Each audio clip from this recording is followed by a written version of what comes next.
আমার secret hair serum রেসিপিটা আজ তোমাদের সাথে শেয়ার করব। তোমরা অনেক দিন ধরে চাচ্ছ, আমি নিজেও বানাইনি, তাই তোমাদের সাথেও শেয়ার করা হচ্ছিল না। সো আজকে আমি আবারও বানাচ্ছি, তাই আজকে তোমাদের সাথে রেসিপিটা শেয়ার করছি।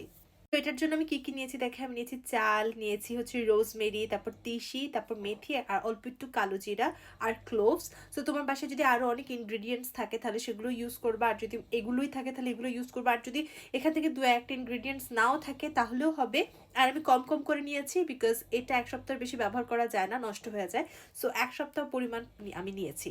এখন যেটা করব, এটাকে ভালোভাবে ওয়াশ করব প্রথমে, তারপরে একটা কন্টেনারে এটাকে আমি রেখে দিব। উপাদানগুলো পানি দিয়ে ভালোভাবে ওয়াশ করে তারপর একটা কাঁচের জারে নিলাম, নেওয়ার পরে এখানে ফুটন্ত পানি দিলাম, অর্থাৎ খাবার পানি দিলাম পরিমাণ মতো। আমার এক সপ্তাহ এর চেয়ে বেশি প্রয়োজন নেই। এবার এটাকে আমি সারা রাত রেখে দেবো। সারা রাত রেখে দেওয়ার পর যে স্টেইনটা তৈরি হবে সেটাকে আমি ছেঁকে একটা স্প্রে বোতলে নিয়ে নিব, বাস হয়ে গেল তাহলে আমার সিরাম।